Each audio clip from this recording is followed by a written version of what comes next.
Yo, yo, yiggity, yo, and welcome back to another episode of Cuddle Talk. I am your girl, Sedary Fleet Mobley.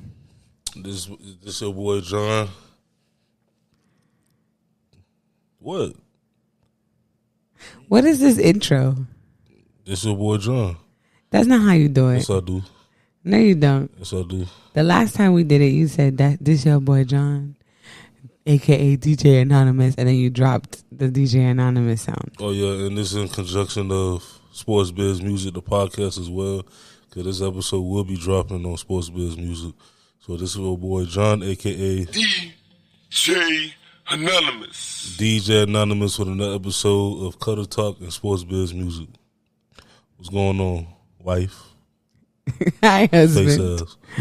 So this is going to be a special episode because we just watched SummerSlam. If y'all don't know, if y'all not wrestlers fans, it's one of the biggest events in the summer, one of the biggest events in the year. WWE, or us older folks say WWF. There are 4 major pay-per-views. You got, of course, WrestleMania. That's the biggest. That's like their Super Bowl. You have SummerSlam. You have Survivor Series, and you have the Royal Rumble. So originally we was going to record as we watched the show, but the show was so good, and we also came home we came home late because our son's birthday is today. So happy birthday to our son. But as we was driving in the truck and we was watching the pay-per-view, I was telling my wife, let's just enjoy watching the pay-per-view, and then we could do a review right after the show. Even right now, we watching the post show when they do interviews, but we had to pause it because the TV was so loud. So yeah. So you want to get started? Yes, I think because this is a little different for what we normally do. Mm-hmm. Normally we're talking about like relationships, we're reading things and things like that. This time we're actually sitting down and we're reviewing as a couple because we are wrestling fans. Something that we've watched together, and we usually have these conversations, and this just came about like a couple of pay-per-views past where I told John, I was like, listen, we have these great conversations about the pay-per-views that we watch, or the WrestleManias the WrestleMania is one, but about the shows, like when we watch Raw or when we watch SmackDown, we actually sit down and have like conversations and ideas of like what might happen, where might this go, what about this storyline. We have like our opinions. And I told John, well, why don't we take Cuddle Talk into this? Like, this is part of Cuddle Talk because that is our form of cuddling. That is the form that we spend time together. Mondays are strictly Raw. Fridays are SmackDown. And then Saturdays, whenever they have a pay-per-view, we sit down and watch it together if one of us isn't busy. If the other one is busy, then like I'll watch it and text John, or John will watch it and text me. And that's just how we've been. And we've been wrestling fans for a while. It's not something that just came up. Right. We've watched for a while. I fell off for a little bit. I stopped watching for a little bit. And then I got back into it. John was kind of always into it. He did fall off a little bit, but then he came back. Yeah, I fell off. I want to say about 2010, 2011, but then I got back on it like late 2014, early 2015. That's when I started to dab into it a little bit more, and then it got heavier as like pretty much before the pandemic and right after the pandemic, because I wanted to see like how they was gonna do like with the no fans and everything.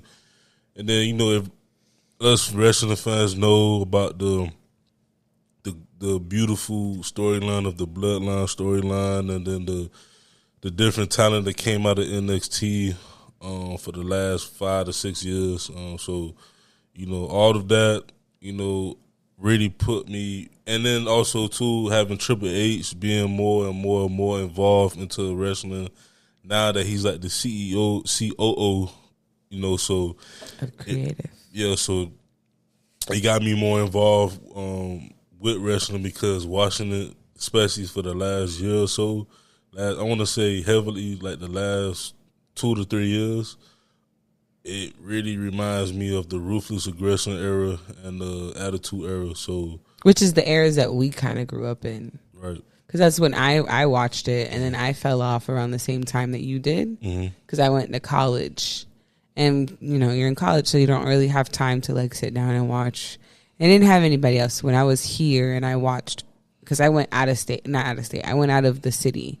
I went to a different city in Florida for college. I went to Tallahassee for college. And when I was in Miami, because we're based in Miami, I had my grandparents, and I would go to my grandparents, and we would sit down and watch it. And like, I had somebody. When I went to college, I didn't have that. And then me and John started dating, and we moved in together, and I would watch it every now and again. I wasn't really like, I would watch it if he watched it. Sometimes I would sit down and like watch the whole thing with him, but I didn't have like that call. And then I started looking at some of the talents that they have now, like Bianca Belair and like Jey Uso and all the other newer talents. Well, not newer because they've been around for a while, but some of the talents that like the bigger talents that they have now. And I kind of like started going into the storylines and seeing how everything was playing out, and I kind of liked it. And so I got back into it, and so now me and John spend our Fridays and our Mondays watching Raw and SmackDown. Yep, and that's been our days, especially family days. Now our daughter, she 4 years old. Whenever she see wrestling, she want to jump off a damn couch. And our son, whenever he see Jey Uso or Rhea Ripley or LA Knight or certain superstars, he'll like stay tuned on the show and start just like clapping and stuff. And he's only one, so yeah, this is gonna be a family thing, family of wrestling, well, sports in general, because football coming up, basketball, all of that. Sports in general is gonna be a big thing. But let's start with the review. Yes. So we are reviewing, and this is something that might happen more often in Cuddle Talk. We still are going to keep to our old way of doing Cuddle Talk, but I kind of like the idea of sharing our ideas because there's a lot of social media friends that I've created through this, and it's nice to hear other people's ideas of it. So yeah, you might hear us doing this a lot more. So yeah, you never know. This may be a separate episode, because this episode will be on Cuddle Talk and Sports Biz Music. But for now, this is gonna be a segment on Cuddle Talk, and maybe we'll branch off as a separate podcast one day, depending on the traction that it makes. So, further ado, let's talk about SummerSlam 2024 live from Cleveland, Ohio. I want to say it's a great venue. Shout out to all the Browns fans out there. There would be more people. Yeah, I thought so too, but I don't think they stadium hold as much. Some stadiums, like especially pro stadiums, don't really hold as much. But the way that the stadium is built, you can hear like the loudness and stuff. Like whenever I see the Cleveland Browns play, you hear the loudness because of the way it's designed. The way it's designed and it's built. So let's get to the juicy part. And we discussed this before. We were surprised that this was even the first match, but we noticed the last few pay-per-views, or my wife like to say PLEs. I don't know where did she get that shit from, but PLEs. I still say pay-per-view. I don't even say PPV. Some people say PPV. I don't even say that. I say pay-per-view. The Rhea Ripley and Liv Morgan match, which the last, like I was about to say, the last pay-per-views, like I want to say since like in the last year, a lot of the matches was like women matches that was first. Well, really like the title match. And WrestleMania 40 was 40, right? You just said 40. Which one? Who was first? It was Becky. I think it was Becky and Liv Morgan. Not Liv. Becky and Rhea. Oh. Becky and Rhea. Yeah, it was Becky and Rhea. Because Becky was sick. Becky remember her gear was the book on her thing. Yeah. And then after Becky, she lost to Becky. Becky lost to Rhea. And then she took time off because Seth got hurt, so they both were off for a bit. Mm-hmm. And then Liv hurt Rhea. Mm-hmm. And then Becky won the title for a little bit. And then Becky lost the title to Liv because of Dominic. Right. And that is where this storyline really starts taking place. Right. So let's talk about the match. So the match was, all the matches tonight was really good, but this match right here. This is my favorite. It was your favorite? I want to say yes. It's one of my top out of, it was like 6 matches. We could talk about that after we review each match. So I think it was 6 matches, right? I think it was, let me see. It was Sammy and Braun, 2, 3, Rhea and 4, 5, 6, 7. It was 7 matches. Yeah, 7 matches. Tops. So let's talk about the match, the Rhea Ripley and Liv match. This match was crazy. It started off, Liv was chasing her around. Rhea was chasing her around because Liv didn't want to fight her. Yeah, Liv didn't want to fight her. It was started off, one of the matches. It kind of reminded me of one of them old school matches, like a Ric Flair or like an Eddie Guerrero type vibe, where they start running, because they the hill. But then the pace started to go little by little. When Rhea caught her in the ring. Yeah. And they had their stare off, and then, they started, doing certain stuff. It was really good. Like, Liv Morgan, to me, is probably the most underrated, like, female wrestler right now, because the stuff that she do is amazing.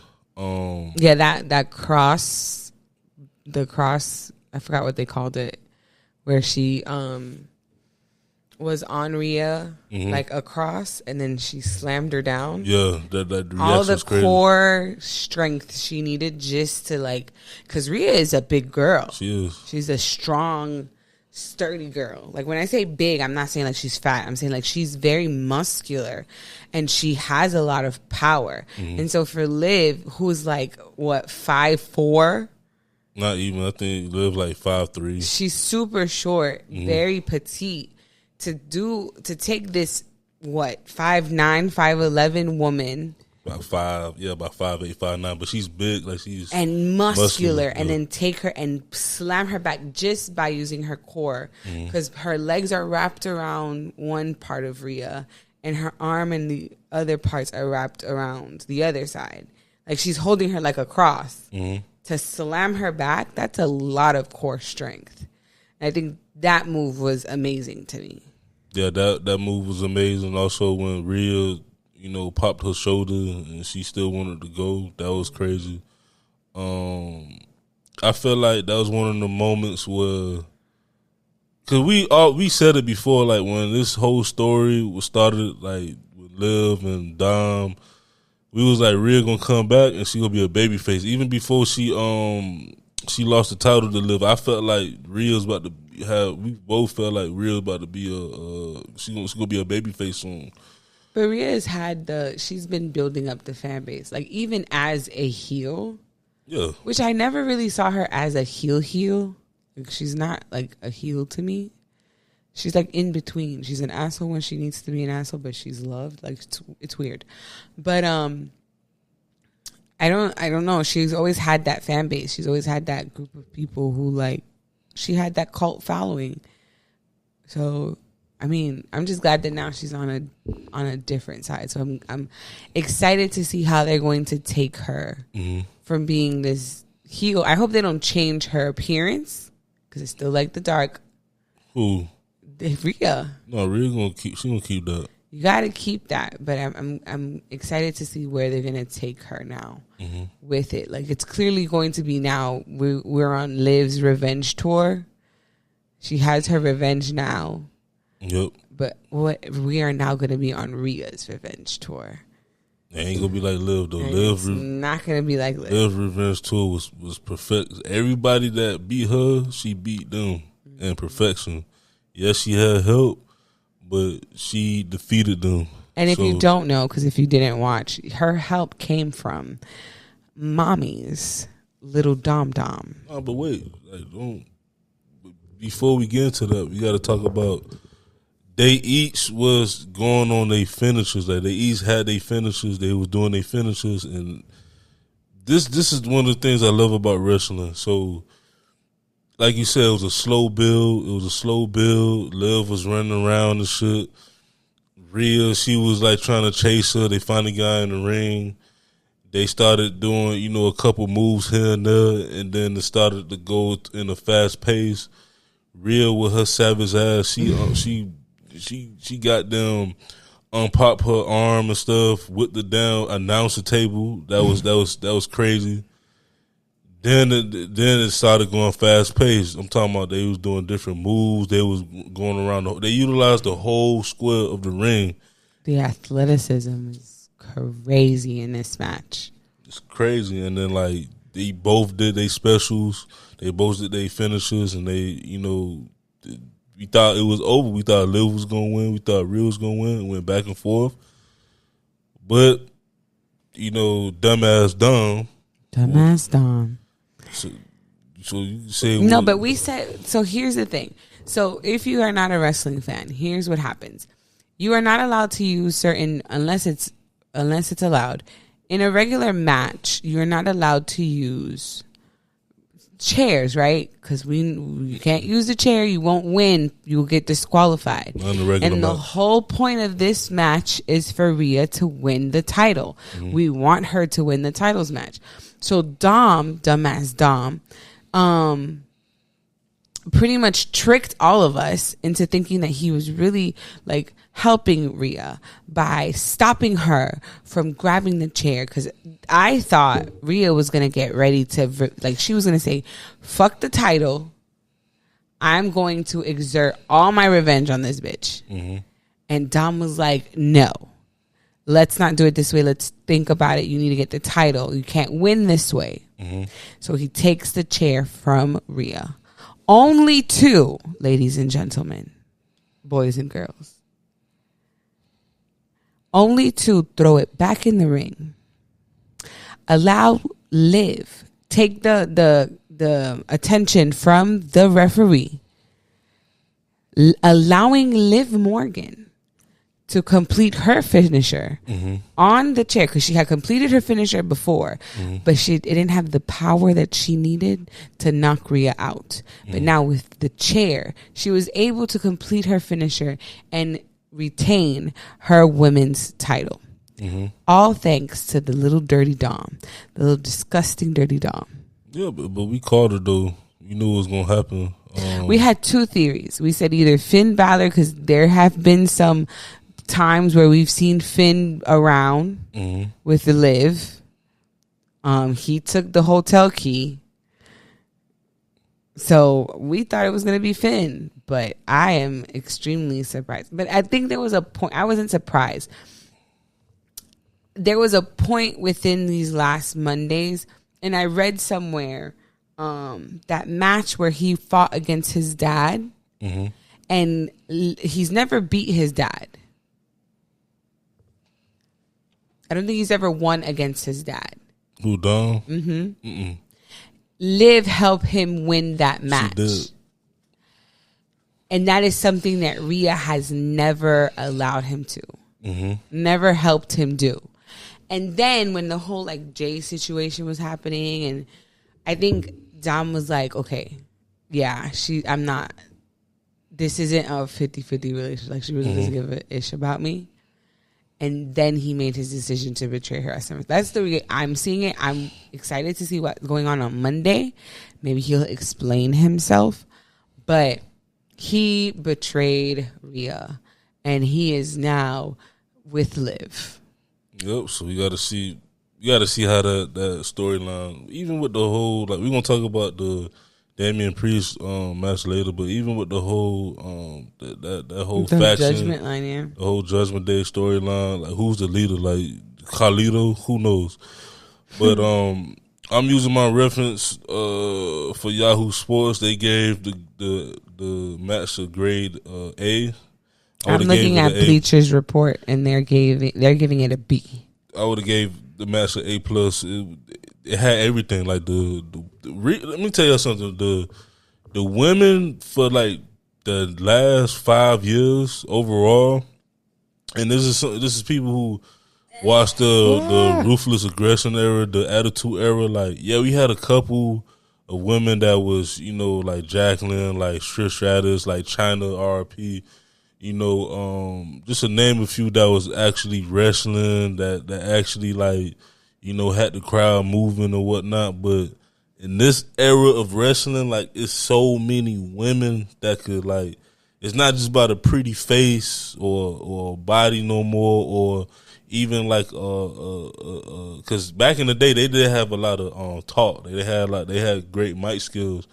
Now it's all of that plus the performance. I feel like the generation like women like the Chinas, the Trish Stratus, the Leaders, they open up the doors for a lot of these, up and coming and even current that was in the diva era. They kind of allowed them to come out and be themselves and become better wrestlers, because a lot of them studied under like people like a Trish Stratus, or they studied China when they was kids. They studied like a whole bunch of these, like, that says like a lot. Legends that actually, wrestled. That says a lot about the leadership. Like, you're seeing how the change in leadership has kind of changed that.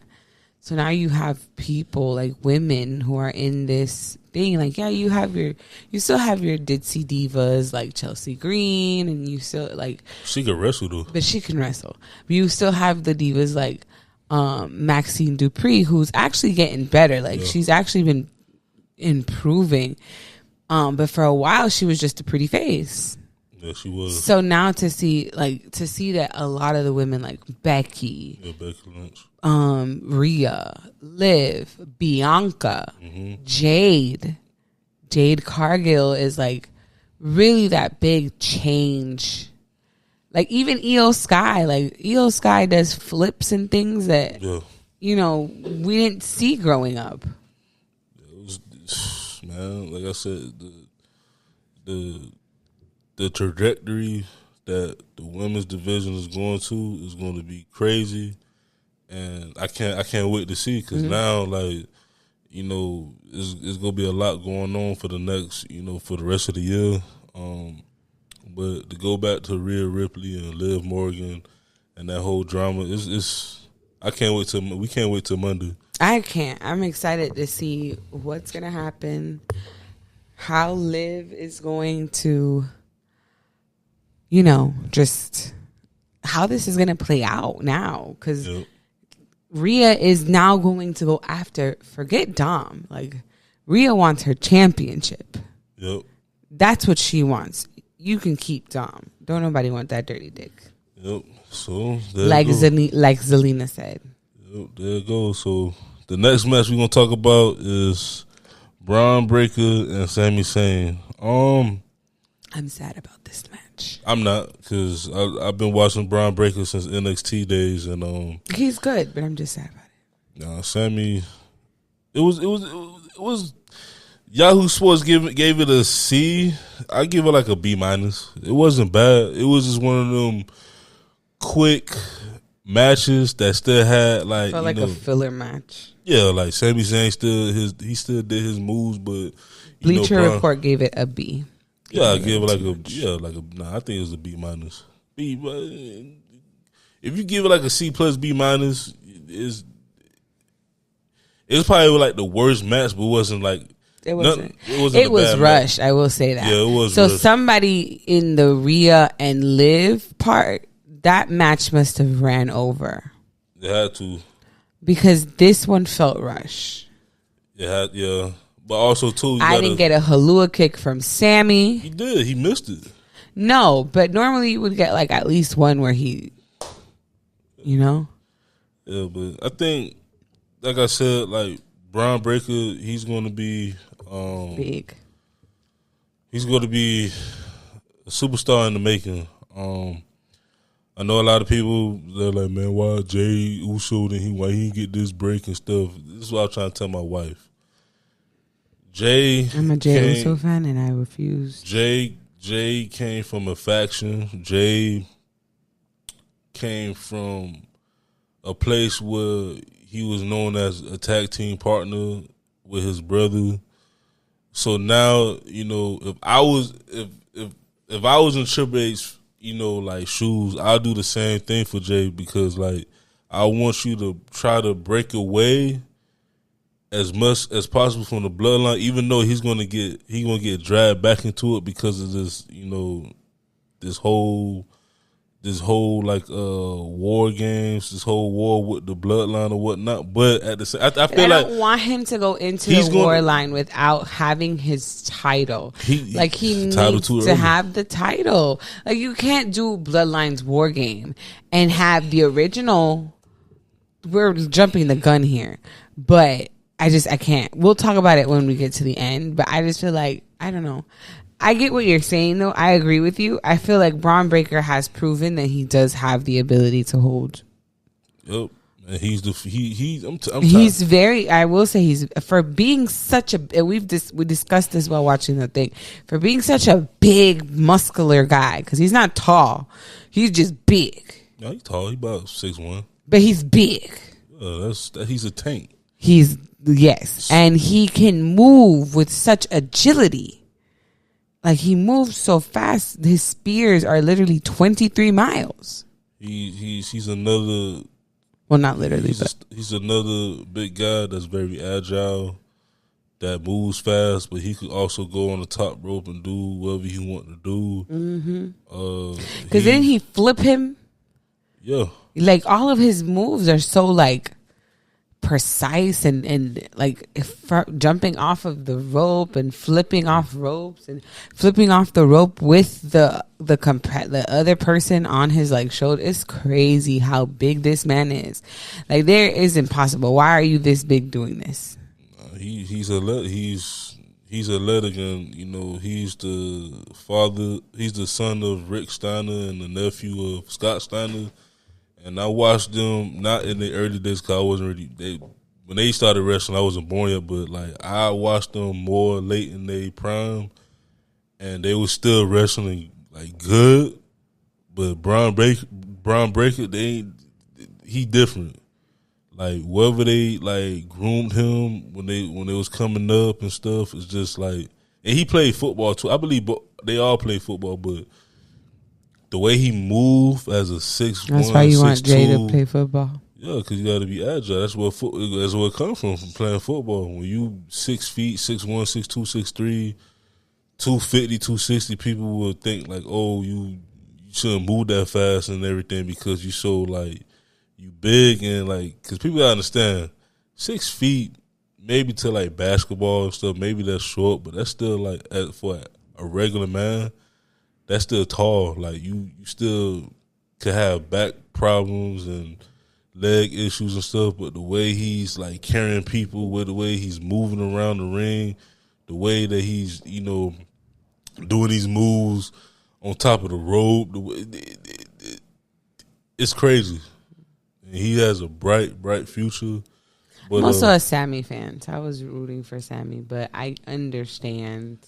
I love Sammy, but Sammy need a break. He do. He need a little break. He all of a sudden he's a comedian now. He is funny though. He's naturally funny, but I think Sammy's because Sammy's been in the industry for a while. Yeah, he has, but he's been busy like for the last. So you gotta remember, before the Bloodline story, he was like this. He was trying to be like a heel. He was like this detective, like gimmick person or whatever, and they was trying to make him heel then, but people love him because of his character. That he was even when they tried to make him a heel on the Bloodline, it didn't work. Yeah, it didn't work. So, but that was just him. He was the lovable Oos, the honorary Oos that everybody loved. He was always like that from the beginning of his career. Like, people just love him. So even now, he became the Intercontinental Champion. I just feel like he deserved a little break. Plus, I feel like, he's going to have a lot of things going on when he come back. So So yeah, so that was the Braun Breaker Sami Zayn match. My second favorite was really my favorite match of the night is LA Knight versus Logan Paul. Yeah. This match was crazy. This whole little rivalry they had kind of reminded me of the Attitude Era. LA Knight, like when people compare him to The Rock, compare him to Stone Cold, because the way he is, LA Knight is him. He's himself, but you could tell that he studied them people. He studied the Rocks, the Stone Colds, the Triple H's, the Shawn Michaels, he put they all in one person, and it just made LA Knight. And is he really from LA? Because he does not sound like that sometimes. I don't know. I never. Sometimes he sounds like he from the South. I don't know. Maybe I don't know. I looked that up, but this match started off with Logan Paul. You know, he coming back in Cleveland. Even Cleveland didn't want him. Yeah, he from Maryland. Yeah, he from Hanger Town, Maryland. Yeah, that's yeah. It's the South. It's the South. Like anyway, Logan Paul came out. MGK tall ass was there. I be forgetting he from Cleveland, but I can't forget that because he always rep Cleveland. He came out with his. I thought he was gonna have a better interest because he was at the crib, but I guess the MGK, him and MGK coming out, I guess that was like paying homage to Cleveland. He did have his tire, they had the Cleveland Browns colors on. I had just noticed that when they was actually like wrestling and stuff. The LA Knight came out. I think that was the EV Hummer that Logan Paul got the prime wrap up. And LA Knight smashed the window. That window. Yeah, he came out and it just started off. Them boys was out in the ring for about 5-6 minutes. They didn't even make it inside the ring. Yeah, them boys was fighting outside the ring. How do you give a show and the match ain't even start? Cause that shows showmanship, and also in the storyline, them boys really hate each other, and they do. Like it's really like LA Knight. We talk about someone like a Jay that very popular. He had his chances, and he's another fan favorite. For those of you that don't know, I am a big Jay Uso fan. I adore Jay Uso. I love Jay Uso. I am a Uso. I love Jay Uso. So anytime that you hear John mention it, it's because we've had this discussion before, and the first person that I mentioned is Jay Uso. So John mentioned it because we've had this discussion of like Jay Uso lost to LA Knight during WrestleMania, which is WWE's version of the Super Bowl, pretty much. He lost to LA Knight? No. Listen, they have these like streamies, pretty much like a streamie. If you are a person who watches a lot of like online videos and things, they have these things called streamies, which is like online TV, like online shows and things, and they award them. But the WWE has their version of it, right? So it's the Wrestly or something like that. The Slammies, that's what it's called. Jay and LA Knight were up for Best Entertainer or something like that of the year. LA Knight won over Jay Uso. And I was not very happy about that. But my husband was able to sit down and explain to me that LA Knight has actually been in this a little bit longer than Jay Uso. And Jay Uso is kind of at the starting point of what LA Knight was at a year ago. So it is only right that at this point in time, LA Knight is now getting all of the recognition that he deserves. So at first I was upset, but now I'm a big fan of LA Knight. I do like LA Knight. I do like his wrestling style as well. And I do not like Logan Paul. Not a fan of Logan Paul. Not as a wrestler. Not as a YouTuber. Whatever the hell he does. I don't like him. I'm not a fan of him. But the match itself was amazing. Athleticism-wise, like the things that they were doing in this match. I'm talking about Logan Paul is like, I don't care what she said. I love Logan Paul. I love the Paul brothers. They them boys raw. I don't mind the other Paul brother. I don't like Logan. I feel like I love Logan. He comes off conceited. I be conceited too, coming from YouTube. The man came from YouTube, and look, he accomplished his dreams. The man got probably top 5 podcasts. He got, well, not top. I don't know if it's top 5, but it's top whatever, top 25, top 20, whatever you want to put it. He's in wrestling. We complain all he want. He's part-time, but he's a wrestler. Yeah, but they gave him the title, and now that he has he doesn't have the title anymore. Bleacher Report gave this a B+. And I feel like this should have been higher. That was more than a B+. The match was crazy, like we said before. They was outside for about 5-6 minutes fighting each other. LA Knight did this crazy move on the announce table. They finally went inside the match. The match was just fast paced. When this match was, it started off fast and it ended fast. Like the man, like we thought that Logan Paul was gonna lose. We thought LA Knight was gonna get knocked out, was gonna lose because MGK tall ass gave LA Knight the brass knuckle, and it was like crazy because it was on his chain. Nobody didn't really notice it. He hit him, LA Knight, he kicked out.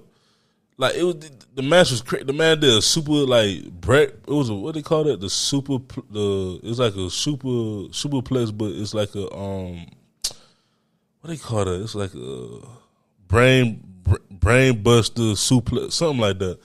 But it was I got, and this is another. We got to learn these moves, the names of the moves. I should know every move when I was younger, but now I got to relearn it because like all these boys are using it. Plus they're using their own moves. But anyway, and I did that whole jumping up backwards onto the last. Yeah, it was crazy. It was a great match. So I'm talking about just like the Rhea Ripley and Liv Morgan match, like the moves they made, the outside interference with what's his name, Logan Paul with his posse and stuff. It was beautiful. It was a beautiful match. That's my favorite. And a well-deserved title win. Yep, because like I said before, it's LA Knight time. Whenever you win a title, especially the U.S. title, and I've seen it, in history, like with John Cena, with Eddie Guerrero, with JBL, all these wrestlers that won the U.S. title, you bound to win a championship. So the big championship. So I'm glad they finally giving it to LA Knight. And Logan Paul, this man here, he's part-time and whatnot. So I don't know what they're gonna do with him now. Maybe he take a little break, and focus more because he's about to have a child soon. Congratulations to him and his fiance. Salute, but I want him to be a part of WWE in the future. Like he's a great wrestler. I hate him, I love him. Logan Paul he's a great heel. He is a great heel. He's not like them typical and that's one thing I noticed too. Even shout out to Bad Bunny. Kind of get sidetracked, but when he wrestles, Bad Bunny can wrestle. Mm-hmm. He said that though. Bad Bunny has said he's always been a wrestling fan, and when they approached him to be a part, he's like, "If I'm gonna wrestle," yep. And he literally went to training and everything just to be a wrestler. Yep. So, man, this was a great match. This was my favorite match of the night. Just the chemistry that they have, and they barely wrestled each other. So yeah. So the next match. Was Nia Jax and Bayley. I'm not gonna lie. This probably was the slowest match of the night, in my opinion. It started off real slow. Like I said, it was no bad matches. It's just that you gotta understand, Nia Jax she's a heavyweight. There's not that many heavyweights, in the women's division. Bianca, and Jade, they consider heavyweights, but to me they more light heavyweight. Maybe Jay is a heavyweight, but Jay is more, she move quicker. Nia is scratch it. Nia is the only super heavyweight probably in wrestling right now that's known, that's like well known because she been wrestling for a long time. This match was real good. It just started off slow. It wasn't as I'm not gonna say it wasn't as, it was entertaining, but compared, like, we started off with Liv, and then you give us LA Knight, and then they slowed it down. Yeah, there was like the momentum wasn't there for me. Yeah, but I knew what they was doing. Like, you got to have that match that's like very very slow. It was a good match though. Like Nia Jax was dominating Bayley at the beginning, talking shit, telling her, "Oh, I'm reckless."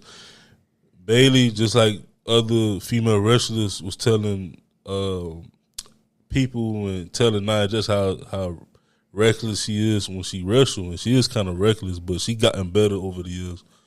But Nia Jax was just dominating her. I'm talking about squashing her, throwing her back, everything. And some more, like Nia Jax's wrestling skills got better over the years, and of course Bayley, she didn't want to tap, she didn't want to get pinned, she didn't want to lose, so like she started to do her thing, and I feel like even Bayley's like probably an underrated wrestler, just because like she's a tweener, meaning that like she's not a high flyer, but she's not a heavyweight. She's like in the middle. She's more like technical in a way. And I think that's why the match was kind of slow, because Bayley is not really known for being a high flyer or being a powerful person like that. She's dead in the middle, whereas Nia Jax is very powerful. So when you get them two type of wrestlers to come in the match, it'll go real slow. But it started to gain a little, tension and everything, and especially when our girl, our girl, she's not my girl. Well, my girl, she is your girl. You love Tiffany Stratus came out. Stratus, whatever. Tiffany Stratton. I'm gonna call her Tiffany Stratus. That's but what I'm no, call because there's only one Stratus, and her name is Trish. Shit, Tiffany might be. You might as well put that US instead of that ON, because Tiffany Stratus. When did Grayson Waller and the other guy go to Raw? I don't know, but it's gonna be an interesting match. I don't know, but anyway. Yeah, this one I don't have much to say about this one because it wasn't as entertaining for me. I am sad Bayley lost, but I understand the storyline that they're trying to go now with Nia Jax and Tiffany. Because now who's Tiffany? Tiffany can cash in whenever, right? Yeah. But if Nia uses Tiffany as leverage or like as help, Tiffany can't ever cash in. Until Nia loses the title. Either that or she could cash in on Liv. She could. But I don't think they would do that. Why not? Because the storyline on Raw is going to be Liv and Rhea. Liv don't have to be the champion though. That is true. But no, yes she does. Because Rhea's whole thing is going to be, I want my title back. True. Yeah, that's true. Yeah, so and I want to beat you at my title. True. So, true. Yeah, so yeah, it would be hard to see her do that. But like I said, I feel like women deserve another title. Yeah, we'll see. But it's glad to see Nia Jax win her. I believe this was her first title, if I'm not mistaken. So, congratulations to Nia Jax. Yes, Nia Jax. Even after all the turmoil she went with the WWE. Yeah, so congratulations to her. She's another islander. The Samoans. It's a lot of them. They like the Wayans brothers of wrestling. So let's get to probably my second favorite match. Drew McIntyre and CM Punk with Seth Rollins as the guest referee. Man, this match not disappoint. This match itself did not disappoint. Matter of fact, before we get into that, the Nia Jax and Bayley match, they gave it a B+. I probably gave it like a B minus. Bleacher Report gave it a B minus. Yeah, I give it. Bleacher Report is on point. I would have gave it a B minus. Yahoo. They gave McIntyre and Drew McIntyre and CM Punk a B+. Yahoo Sports gave it an A. I would have gave it. Yeah, about an A minus. About an A minus. I feel like the overall match was great. It went straight to the point. Like as far as just like the whole storylines, you know, Seth Rollins was telling them boys like, man, y'all go on that side, y'all go on this side. I'm the referee. This my company. You know, like the same shit. But this Seth Rollins, this boy is him with these clothes, with these attires. Listen, my boy ate. He has been eating all week. He has been serving meals, and each one has been doing its job. Yep. Monday he came out. I was like, this man is going to show out. Now, I did expect more Raw. I expected more out of this one than because he's been giving us. Mm-hmm. And then he gave us this shirt, which I thought was still funny because these pants. Disco pants. Pants like the TV. You know, I remember when the TV used to go off and be like, that's what the pants look like. He came out with that trench coat. And I was like, what is under this coat? Man came out with a whole black and white with lace and sparkles and then diamonds. I was like, okay. Pants all sparkly and ish. I can't. With his little camera on his ear. Yeah, it was amazing. It was amazing because of that and because Drew McIntyre and CM Punk, they got good like chemistry in the ring. So the match, you know, itself went straight to the point right after Seth Rollins was telling them about the rules. So pretty much CM Punk, Drew McIntyre, they go back and forth. And like Seth Rollins at first, he was like, man, I'm the referee and stuff. They went outside. He was counting out. He was trying to count. But then after a while, he's like, nah, I don't have to do that. So this man was sitting on the ring watching it. All he needed was some popcorn. Yeah, like they were just literally, the whole match, they was literally beating each other ass. Like it was beautiful. Big E in the after made a big point. CM Punk lost his focus. He did. And he focused on a bracelet that had his wife and his dog's name.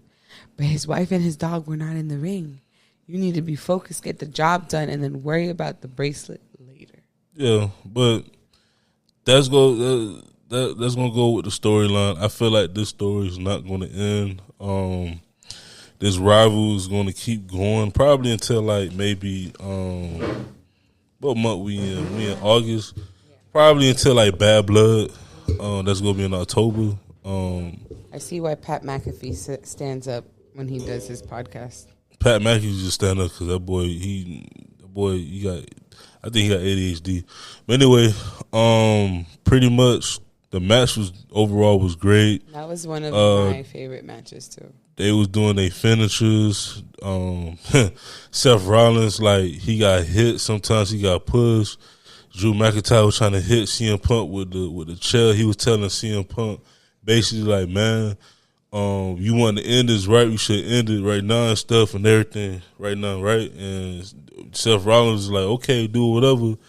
He finally got the chair. He's about to hit CM Punk. Seth Rollins grabbed that shit. And he said, no, we got to do it. You got to do it the right way and stuff. And the match kept going. Just like what Big E said, like CM Punk, when he seen the bracelet, on he just Seth. On Seth, like he just lost his mind. Because Seth pretty much he pretty much just got the bracelet and just put it on his wrist, so that, you know, this is a referee. What referee does, like, you know, either they kick it out the ring or they hold it for the wrestler or whatever. So CM Punk lost his mind, and at one point they was like going back and forth, and then CM Punk he got enough of it, and he did his signature move, you know, go to sleep. Yep. Yes. So then, you know, he did the same thing to Drew McIntyre. He tried to pin him. Seth Rollins, you know, with all these late counts, you know, which was great because he had different spots where he got hit. he got, it was the match was great to me. But he kind of hesitated. I think in a way he was actually waiting to see if CM Punk would keep it going. Because if you notice when he counts for Drew, he kind of stops at 2, looks, and then brings it to 3. Yep. Like, I think there was some part of him that was like hoping that maybe CM Punk would I don't know. But there clearly was something there. I'm excited to see how they're going to take, because clearly the Drew, CM Punk, and Seth is not done. That is not done. No, it can't be done. They're clearly going to end up fighting each other, all three, a 3-way match or some shit like that. So I'm excited to see where they're going to take it, because, yeah, that's going to be a good storyline. Like I said, it's probably going to end up being like at Bad Blood or something like in October, where they're going to like officially like move on from the storyline and stuff and whatnot.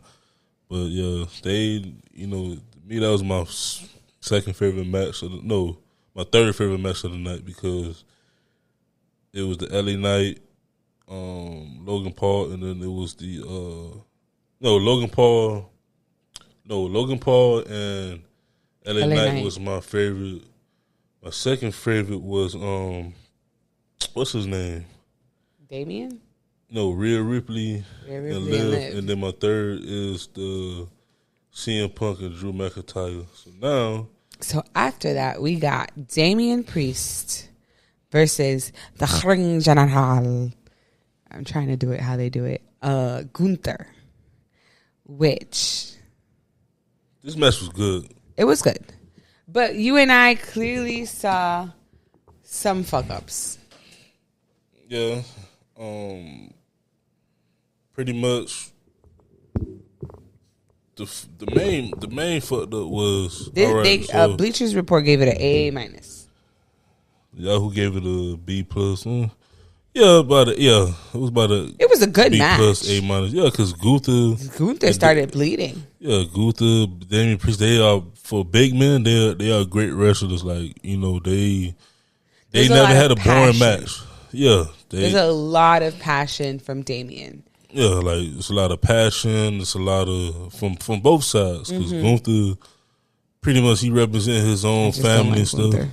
I do, like, character wise, like as far as like his mic skill, he got to get better. But wrestling wise, I can watch him all night. He just it's beautiful for him being 6'4", 6'5", just doing the different things, because he's another I like to call him a tweener. He could go on the ropes if he wants to. He could submit you if he wants to. He could be powerful if he wants to. I've seen him like do flips off the ropes. Yeah. I'm like, this man is not supposed to be doing this. This tall man. Yeah, like he's one of them. But one of the main fuckers was Finn Balor came out. We knew he was going to portray Damian. He did. What happened was Damian he did his finisher on Gunther. He rolled Gunther so close to the rope. And that clearly was like, okay, we know what's going to happen. Yeah. And that's something that in the vlogs that I've read, they say Damian is great. He's a great wrestler, but you can tell when he's botched it. Yeah. Like, that's not the first time at a pay-per-view that he's done that. He's also did it the last pay-per-view when it was supposed to be tapped out 3 or something. Like, he was supposed to tap out at 2, and he didn't. And, like, he did something which caused a whole issue. So that right there, like, we see you could have rolled him the other way. Why'd you roll him towards the ropes?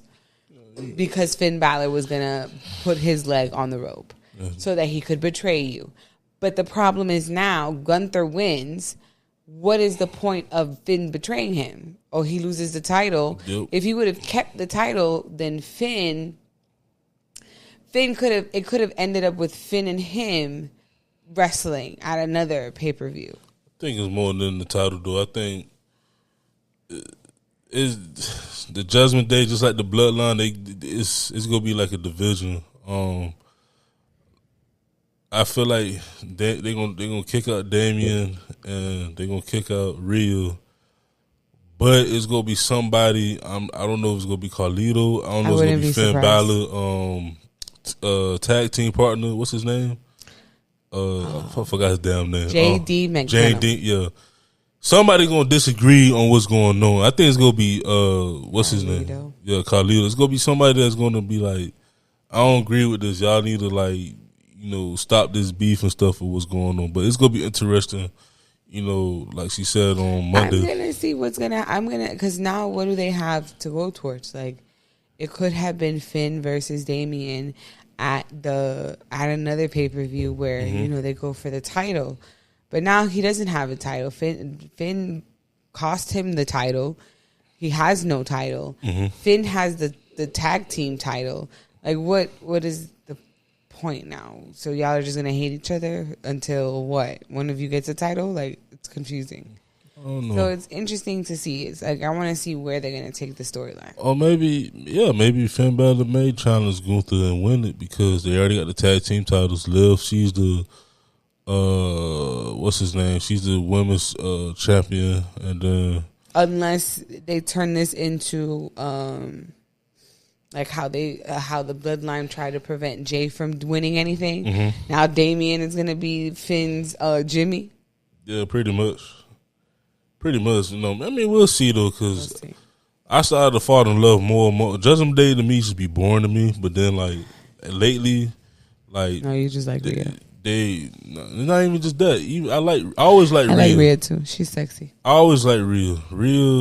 I knew Rhea since like when she wasn't even Rhea. Like I said, NXT days. But when she won the Royal Rumble, when it was 2 years ago, that's when I was like, yeah, she her. But the whole Judgment Day thing, I thought it was gonna be boring. But now it had more substance to it.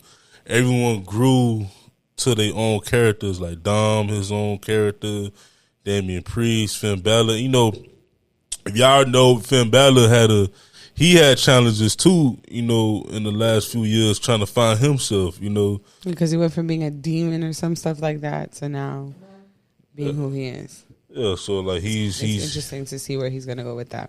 Yeah, so we'll see though. But that was a good match. And then the last match, the main event, was Cody Rhodes and the American Nightmare, Solo Sikoa.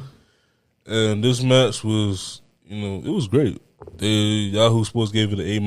I give it an A-. Bleacher Report gave it a B. I give it A-. Just because for weeks. Don't gotta talk about the actual match first. But we knew it was gonna be Bloodline. Because on Friday, when he was like, well, this is a Bloodline rules match where all things go. There are no rules. You could bring in whoever you want. You could pull out whatever you want. All that matters is that you are pinned and you get to 3. That's all that matters. We knew from that moment somebody was coming back. Yep. Because we knew Solo was going to bring out his people. We knew that. But who was Cody going to bring out? We didn't say everybody. We said Jay. We said Jimmy. We said Sammy. We don't know how Sammy fit into that, but Sammy. We said a lot of people. But that we're gonna talk about that in a few minutes. But the match itself was great. It was real good. Solo surprised me a lot. I like how Solo guessed, Cody Rhodes moves. That was impressive. Solo overall wrestling skills got better. And it was very tactical. Yeah, we really starting to see more of who Solo really is. It was a good match, back and forth. Solo talking his shit, saying, "Sit your ass down. I'm gonna beat your ass," and all that stuff. Those are my favorites. Cody, being Cody, and refusing to sit his ass down. Yeah, it was a great match. Then it started to we was all right. We was waiting for the new Bloodline to come in. So when are they coming in? So they finally came out when Solo was getting his ass whooped, and it was the Tonka was it? Tama Tonga and Tama Loga. Yeah, the brothers. They came out, they was jumping Cody Rhodes' ass and stuff. They did some move. It was kind of like the what's it called? damn, the crossroads, but it was like a double team. That shit was hard. That was hard. That shit was hard. So then, That was most definitely hard.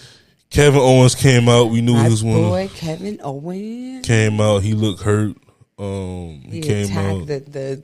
The brothers. Yep, he attacked them. Then Randy Orton came out a few minutes later. Kevin Owens and because they have been out, but they haven't been out that long. Yeah, it's been like a couple weeks. 3 weeks, 2-3 weeks. But Randy and Kevin came out. Kevin, stunner one. Randy RKO'd the other. Gave Cody the opportunity to try and get this man. Yep. And it did not work. Nope, it didn't work at all. And then they started, jumping solo, and then Randy and Kevin, started chasing them boys out of the ring. And then Jacob.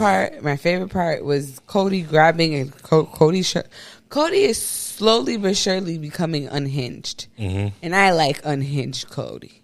He grabbed the staircase. Yep. And he started hitting Solo with it. And he got to one point where he was like, stay down! Yeah. Stay down! I was like, okay, Cody. That's when Jacob Fatu came out. Yeah, Jacob, because he was doing the crossroads. He was going to do the crossroads 3 times. After the second attempt, Jacob Fatu came out. That man, he different. And he's a different beast. Shout out to their cousin Zilla. I'm waiting for him to come too. That's if y'all don't know, that's Umaga's youngest son. He's wrestling in the underground right now, still. But I feel like he's gonna come real soon. But Jacob is a different. Yeah, Jacob is very different. Like the man, once again, these big dudes that just very agile and jump across the ring and everything. Like he's him. And he was beating Cody ass. He did the splash. I was a little concerned there. I was a little worried. I was like, oh no, Cody might lose it all. Yeah, he was beating his ass. He did the splash from outside. I really think he hurt himself though, for real, because the edge of the announcement table, he must have hit it so hard, and he was like, I felt bruised it or something. Yeah, I feel like I don't think he tore anything, but I don't know if it was his knee or if his ankle was the issue. Nah, it was the knee, because it was an ankle. He still would have got up, but I think the knee buckled. But he was trying to pretty much. I feel like if he wasn't hurt, we probably would have got a semi different ending, but the ending would have happened anyway. So I think that's what, because if we notice, the OTC came back, and it took him a while to come out. And I think that they were waiting, because we already know, yes, we know that wrestling is not all the way real. We get it. It's scripted in some kind of way. And that probably was the part that was scripted that got messed up, was the fact that Jacob probably got hurt there, and he was supposed to be doing more with Cody. Yeah, he was supposed to do more with Cody and Solo. But, like you said, the original, the OTC, the original tribal chief came out, Roman Reigns. Got a huge pop, of course, Listen, for weeks we've been speculating when this man was going to come back. Yeah. And he came back at the right time. Yep. And it was beautiful. At first, I ain't going to lie, I thought he was going to attack Cody. I ain't going to lie, I thought he was going to, because what's his name was talking so much shit, but I was like, you know what, he ain't going to do that shit, because, they family and everything. He ain't going to spill. Man. He ain't going to spill Solo, because Cody and Roman rivalry, deep. Like, if y'all could go back, because YouTube, WWE, they got it.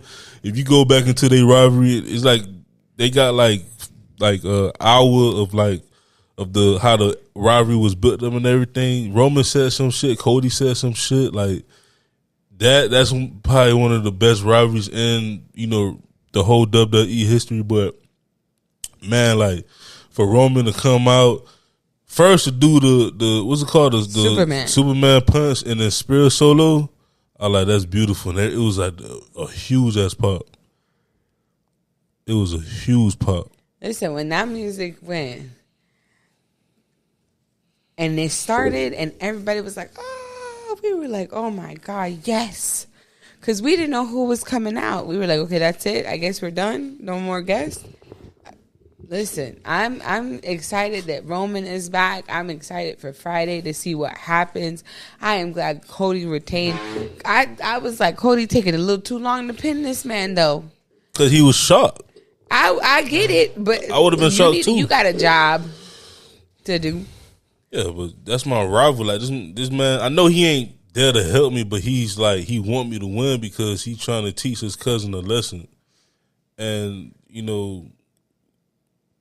just going not only with the match but also the overall SummerSlam, we're going to see new and old storylines become golden again.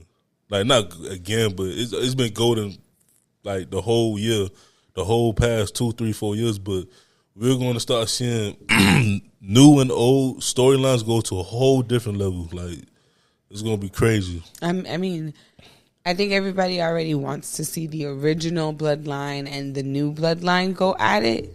They're going to take time, though. But that's going to take time. Like you have a point. It's going to take time to build. It's not just going to happen. But I am excited to see where it's going to go. I'm excited to see how they're going to develop LA Knight, where they're taking LA Knight. I'm excited to see like what's going to happen between Rhea, Liv, and Dominic, and the whole Judgment Day as a whole. Because I feel like, and you could have said this to me before, or maybe I just came up with it, but I feel like SummerSlam is that pivot point. It is. You know when you watch like a show or something, that mid-season finale when it's the middle of the seasons, and all of a sudden it just like stops. That's what this is. Like when we were watching Power, and now we're in mid-season finale, and we don't know when it's coming back. That's what it is.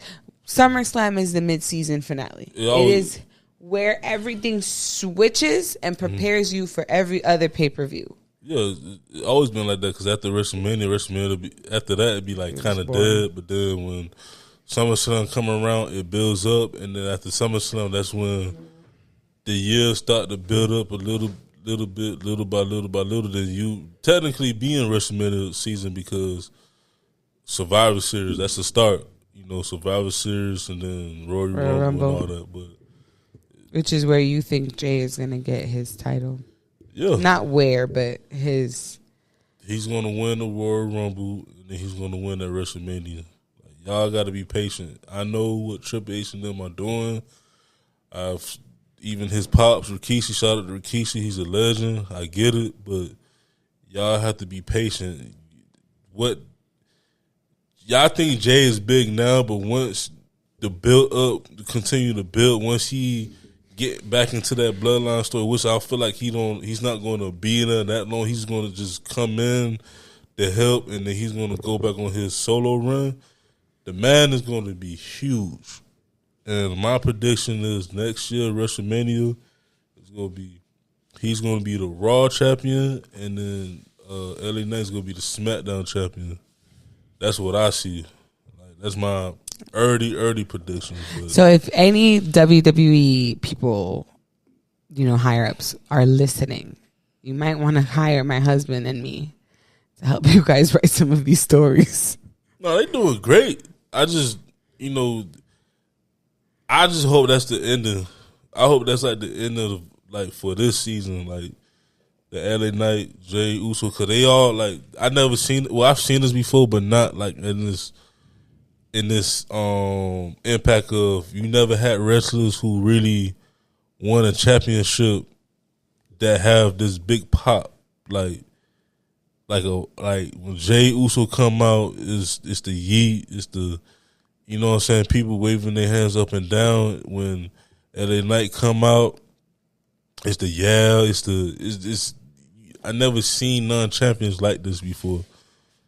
But like I said, like we said, now everything's gonna be juicy. Now you have no choice but to watch Monday and Friday. It don't matter if you was only watching Fridays. It don't matter if you was only watching Monday. You got to watch both now because Judgment Day got a lot going on.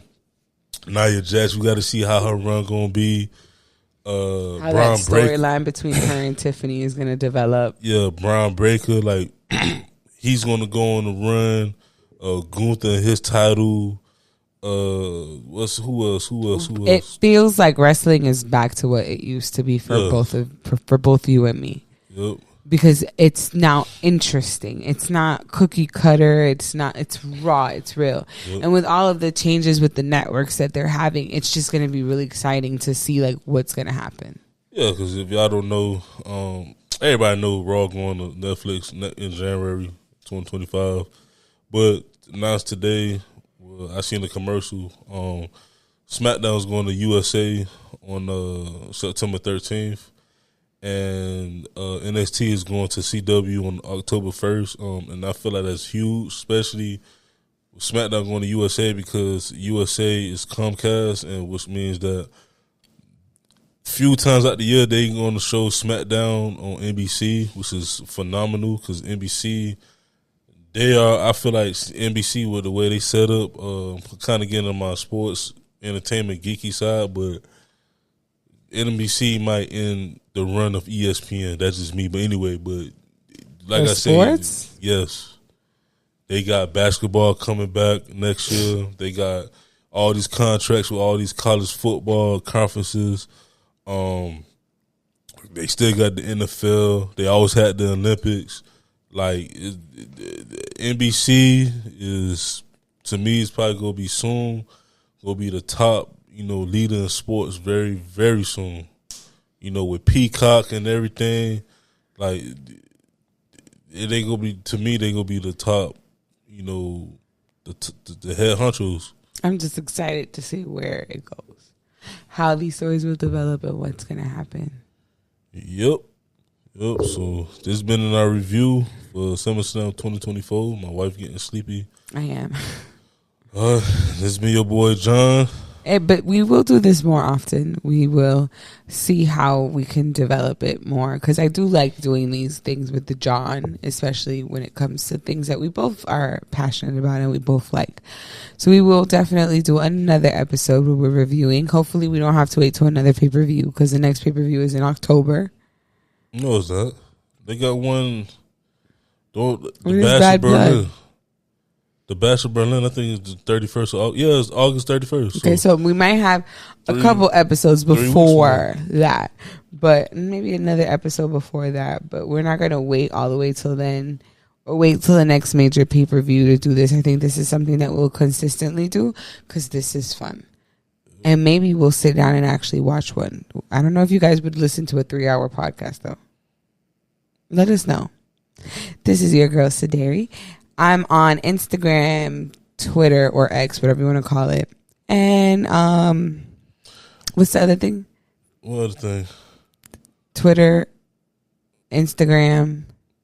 On Twitter and Instagram, I am excessively with 2 Z's 18. On TikTok, I am Sadari Fleet Mobley, and I'm starting my book review, guys. So if you like reading and you want to know some juicy books to read, please follow my podcast, Book Journeys with Sadari. Book Adventures, not Book Journey. Book Adventures with Sadari. And my TikTok, where I'll be reviewing, giving you short reviews on certain stories that I've read. And this will be your boy John, a.k.a. DJ Anonymous. Follow my other podcast, Sports Biz Music, the podcast. We are coming soon, very, very soon, new episode, trying to be consistent with that podcast as well. I am getting, it's crazy, I'm getting, emails and messages, from people that want to come on the show because they listen to older episodes. So that's coming soon. You can follow me on IG as DJ Anonymous, DRG305. Follow me on Twitter, DJ Anonymous, DRG. I think TikTok, the same thing. Follow our Cuddle Talk on Instagram, and on Twitter. And YouTube as well. I'm everywhere. So yeah, man. And then also, I'm a gamer too, so if y'all want to get that smoke on College Football 25 and Madden that's coming out in a couple weeks, please King don't. Mobley 305 on Xbox. Please don't. No, yes, we are. Fall A, y'all, this third, fourth quarter, y'all, of the year, we going hard. So yeah, we out. Peace. Bye-bye.